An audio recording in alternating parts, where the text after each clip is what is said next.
साहब, ये इतराज बहुत हो रहा है कि शेख रशीद साहब ने सबसे पहले कैसे कह दिया कि ईद के बाद नायब टार्जन बनेगा और गिरफ्तारियां होंगी, तो वो फिर कहते हैं जी ये तो सारा गठजोड़ है। शेख साहब को कैसे पता लग जाता है?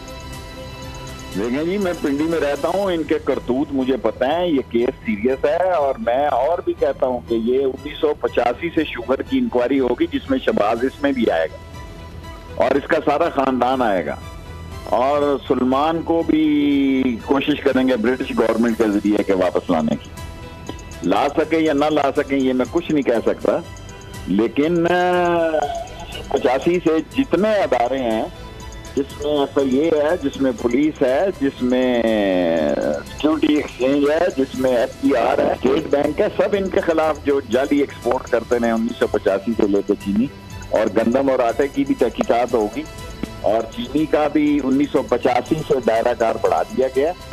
और ये बात मैं कहता था, मुझे क्या पता था, सब कुछ दो पेशियां हुई तो नजर नहीं आ रहा था केसेस क्या है।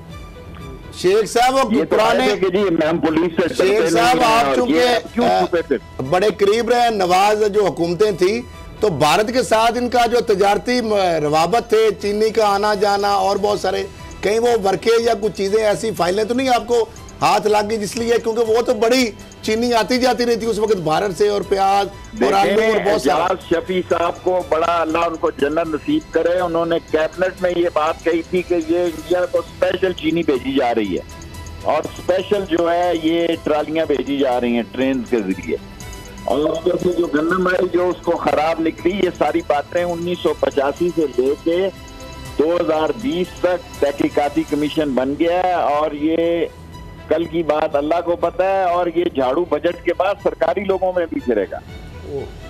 शेख साहब भी राना तनवीर साहब कह रहे थे कि शहबाज शरीफ चूंकि वज़ीर आज़म बन सकते हैं इसलिए इमरान खान को खतरा है, ये इसलिए गिरफ्तारी करवा रहे हैं उनकी। ये कौन है राना तनवीर साहब? राना तनवीर साहब पब्लिक अकाउंट्स कमेटी के चेयरमैन, मुस्लिम लीग नून के सीनियर रहनुमा, मेंबर कौमी असेंबली। और सर जी, असल फायदा तो शायद खाकान को होना है इसकी गिरफ्तारी का, अगर हो गई तो।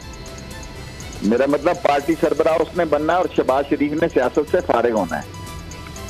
और राना तनवीर साहब को बता दें कि शायद खाकान अब्बासी ये जो है उसका मुस्तकबिल है पार्टी के अंदर अब, और शहबाज शरीफ जो है वो अपना मुकाम और मुस्तकबिल सियासी खो चुके हैं। मैं तो 1985 के केस में सिंध तक दायरा कार को बढ़ते हुए देखता हूँ। अच्छा, लेकिन शेख साहब मुझे एक बात बताएं कि पुलिस आज गिरफ्तार करने गई, कहाँ गई एजेंसियां, कहाँ गई स्पेशल ब्रांच, कहाँ गया सारा कुछ, कि शहबाज शरीफ घर ही नहीं है और नैब को भी नहीं पता, पंजाब हुकूमत को भी नहीं पता, पुलिस को भी नहीं पता। इमेज ही होता है ना, उसने बड़ा इमेज दिया हुआ था, आए हम गिरफ्तार करें, मैं गिरफ्तारी से नहीं डरता, किस तरह मुक्के मारता था टेबलों पे, अब किधर छुपा हुआ है। सियासत में लोग जेल जाते हैं, जेल क्या है, जेल जो सियासतदान का कोई बुरी चीज नहीं है, सिर्फ ये करप्शन में नहीं जाना चाहिए। लेकिन जिस तरह उन्होंने 50-60 आदमी सिर्फ कैमरे के आगे दिखाने के लिए, 100 आदमी होंगे जी, ये मेरी गली के बाहर कैमरा लगा दें, वहां भी 100 आदमी आ जाए, क्योंकि वो चाहते हैं कि उनका चेहरा नजर आया कि टीवी पे के जनाब अली हम नजर आ रहे हैं। सो शहबाज शरीफ जो है वो सीरियस है। मैं पहले दिन से ये कह रहा हूँ कि शहबाज शरीफ, हमजा और सलमान का केस सीरियस है, और राबिया या कौन सी फैक्ट्री है जिसमें इस दफा की भी सब्सिडी है, और वो जो 19-20 अरब रुपए की सब्सिडी है उसका करता दाता सलमान शहबाज है। तो इसमें हुकूमत के लोग भी हो सकते हैं जो गिरफ्तार होंगे। आप बता रहे हैं 1985 से अब तक, उसमें तो बड़े बड़े खानदान है। सर जी, मैं आपसे बहुत पहले ही अर्ज कर चुका हूँ, इसमें तो कोई खबर नहीं है। मैंने तो कहा झाड़ू दोनों तरफ फिरेगा, ईद के बाद इन पे फिरेगा और हमारे ऊपर फिरेगा बजट के बाद। तो जहांगीर तरीन साहब भी गिरफ्तार हो सकते हैं बजट के बाद। सर मैं किसी का नाम नहीं लेना चाहता ना, मैंने आपको नहीं बिल्कुल। अच्छा शेख साहब, ख्वाजा आसिफ साहब आजकल खामोश हैं, वो इस तरह के तासर भी आ रहे हैं, शायद वो किसी डील के तहत खामोश हो गए हैं, और कुछ भी इस तरह के अहम रहनुमा खामोश हुए। ख्वाजा आसिफ वो क्यों आजकल खामोश है? ख्वाजा आसिफ साहब का मुझे नहीं पता क्यों खामोश है। ख्वाजा आसिफ साहब से पूछें, मुझे नहीं पता। अच्छा, मरियम साहिबा का क्या बनेगा, मियां नवाज शरीफ साहब का? मरियम साहबा तो 4-5 दिन से बोल रही हैं, क्योंकि उनको समझ आ गई है कि बातें जो सोच के ही आए थे वो उसका उलट हो गया है। तो मरियम साहबा, मैं बच्चों पे बात तो नहीं करता, तो उनको पता है सारा कुछ, ये सब समझदार लोग हैं, बिजनेसमैन पॉलिटिशियन है, ये खुदा चलते हुए। अच्छा शेख साहब, जिस तरह बड़ी अहम बात आपने किया कि शाहिद खाकान अब्बासी को सदारत और सारी चीजें मिल रही हैं, कहीं शहबाज शरीफ साहब को या जिस तरह हमजा शहबाज को मरियम साहिबा की वजह से नैब के चूँकि साथ नवाज शरीफ उनके बड़े अच्छे माशाल्लाह बहुत सारे तरीकों से मरासम है, वो तो नहीं कोई इस तरह करवा रहे पीछे अपने चचा की गिरफ्तारी के पीछे साइड करवाने में हाथ तो नहीं हो सकता। लेकिन मैं अगर शहबाज शरीफ अंदर हो तो मैं शायद खाकान को सदर बनता देखा। सर आज कैबिनेट में मरियम और नवाज शरीफ की सपोर्ट होगी, ये तो कॉमन सेंस की मैं बात कर रहा हूँ। कल आप कहें जी शेख रशीद को कैसे पता था, अब देखें ना सारा मीडिया कह रहा है जी शेख रशीद को कैसे कह रहा भाई, जिसके करतूत कैसे हैं, जिसने गाजरें खाई होती हैं उसको पत्ती मिलती है। अच्छा शेख साहब, आज कैबिनेट में मियां नवाज शरीफ साहब की जो तस्वीर है वो भी डिस्कस हुई, तो उसमें फैसला क्या हुआ? झूठ है, ये सब झूठ है। अच्छा, चलिए बिलावल का और आसिफ जरदारी साहब का मामला क्या है, उनका क्या होगा? वो अभी जरा बेहतर माहौल में देखें क्या होता है। मैंने अर्ज किया है कि 31 जुलाई तक 90 दिन ये बड़े अहम हैं, पहली तारीख से लेके 90 दिन ईद के बाद तक लगा लें, क्योंकि ईद आ जाएगी। 90 दिन की सियासत में इनके लिए काफी मुश्किलात हैं इन लोगों के लिए।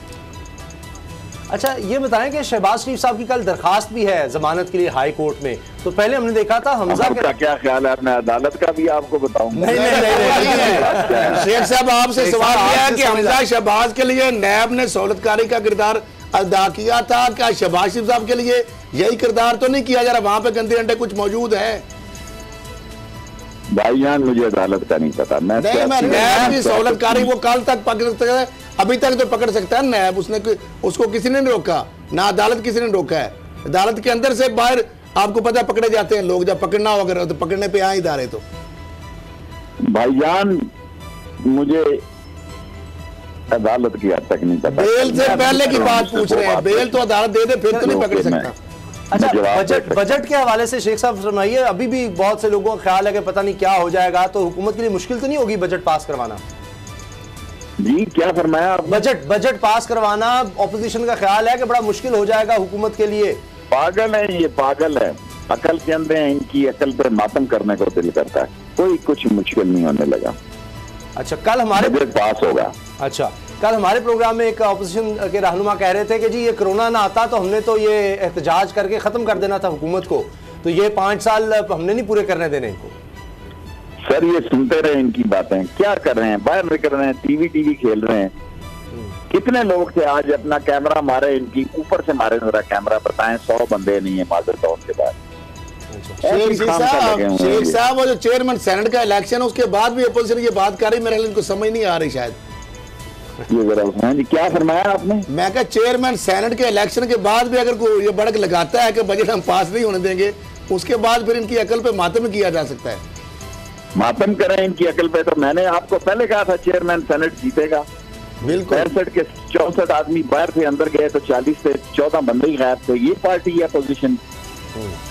बहरहाल ये आपकी समझ बूझ है, अल्लाह का करम है कि आपकी जो पेशगोई होती हैं वो दुरुस्त होती हैं। मियां नवाज शरीफ साहब के हवाले से भी कुछ बताएं। तस्वीर के मामले के बाद अब फवाद चौधरी साहब कह रहे हैं जी खत लिख दिया इमरान खान को कि इन्वेस्टिगेट करें, ये सारी जाली रिपोर्ट्स थी। तो भाईजान मेरी बात सुने, मैं कैबिनेट मेंबर हूँ, मैं किसी कैबिनेट मेंबर पर तबसरा नहीं कर सकता। नवाज शरीफ जो है जो कुछ उसने प्लान किया उसके मुताबिक उसने पाए रहना है। अच्छा मरियम साहबा का फ्यूचर क्या देख रहे हैं शेख साहब? उसको नहीं जाने देंगे बाहर। और शहबाज शरीफ की गिरफ्तारी होती देख रहे हैं आप, या मतलब आगे आइंदा आने वाले दिनों में, या बैरून मुल्क जा रहे हैं जमानत के बाद? शहबाज शरीफ का मुझे अदालत का तो नहीं पता, केस उसका सीरियस है और ये कोई कम बात नहीं है कि 1985 से शुरू कर दिया गया कि 1985 से ये केसेस हो गए और इसमें इंडिया को जो चीनी भेजी थी वो भी शामिल होगी। शेख साहब आप रेलवे मिनिस्टर हैं और चीनी बहुत सारी आती जाती जो तजारती खेल है, आपके पास रिकॉर्ड की अब एक्सेस भी है, तो उसमें तो बहुत सारी चीनी गई आई, ये जो खेल खेला गया उस वक्त की जो भारत नवाजी जो थी, तो वो तो रिकॉर्ड क्या आप पेश करेंगे नैब को या FI को, अपने एक इदारे के जिसके आप कस्टोडियन हैं आप? सर जी सब कुछ पेश है, सब चीजें जाली हैं, सब 70% चीनी सिर्फ काबल गई है ट्रकों पे। उन ट्रकों में इतनी जगह ही नहीं जिन ट्रकों में चीनी भेजी गई है। इसका मतलब है वो जो 1985 से लेकर जो अभी तक कमीशन बन रहा है, अभी हम समझें कि जिस तरह आप मिनिस्टर भी और आपके पास बहुत सारे रिकॉर्ड की एक्सेस भी और उस वक्त भी आप कैबिनेट में रहे हैं, तो इसका मतलब आप समझते हैं कि ये केस भी और ज्यादा सीरियस होने जा रहे हो इनके ऊपर। लेकिन शेख साहब देखें भाईजान, मैंने अपना काम वही किया जिससे मैं वाबस्ता हूँ। मैंने आपने हुक्म दिया, मैं तामील कर रहा हूँ। गवर्नमेंट के रिकॉर्ड कभी खत्म नहीं हुआ करते, इसलिए इंसान को कभी कानून को हाथ में नहीं लेना। लेकिन यहाँ पे हमें देखा RTA का रिकॉर्ड भी जला है और बहुत सारे रिकॉर्ड भी पंजाब में जलते रहे हैं। क्या वो रिकॉर्ड तो महफूज है ना रेलवे वाला, कहीं वो भी गायब ना हो जाए? सर जी कोई रिकॉर्ड कहीं नहीं जाता शेख साहब, कोई लेकिन रिकॉर्ड कहीं नहीं जाता। पहले 2015 तक की, अब 1985 से ये काम लंबा ही ना हो जाए, इतना कॉम्प्लिकेटेड हो जाए कि पता चले कि बाद में अरेस्ट ही कोई नहीं हुआ, गिरफ्तार ही कोई नहीं हुआ, मलबा कहीं का कहीं चला गया, किसी और के ऊपर पड़ गया। तो ये कई चीजों को मजीद उलझा ना दिया जाए, आप इतना पीछे चले गए हैं।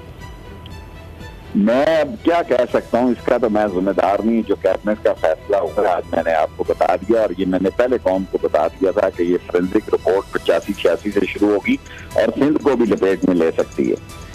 शेख साहब, कोरोना के हवाले से कुछ बताएं। बड़ी तनकीद इमरान खान साहब पर कि जी क्यों ये लॉकडाउन को नरम कर रहे हैं, सियाहत का भी कह रहे हैं, आप भी ब्रीफिंग्स में होते हैं। अब क्या देख रहे हैं कोरोना के हवाले से, कब तक ये वबा खत्म हो सकती है, कुछ अंदाजा? या देखें, ये महीना काफी तकलीफ दे होगा, ये 15 दिन काफी तकलीफ दे होंगे, लेकिन अल्लाह का शुक्र है कि हमारे यहाँ केसेस तो बढ़े हैं लेकिन अमवात ज्यादा नहीं है। और पूरी फौज जो है कोरोना में और ये टिड्डी दिल के पीछे इस हुकूमत के साथ खड़ी है। फौज ने बहुत मेहनत की है कोरोना पे, फौज ने बहुत मेहनत की है टिड्डी दिल पे। सो ये सारे काम जो है दुनिया के कामों से मुकाबला, अब इंडिया में क्या हुआ, उसमें इतना सख्त, इंडिया से ज्यादा तो नहीं किसी ने, आज वो मोदी माफी मांगने पे आ गया। बिल्कुल सही। बहुत बहुत शुक्रिया, बहुत शुक्रिया वफाकी शेख रशीद अहमद साहब, आपने हमें वक्त दिया।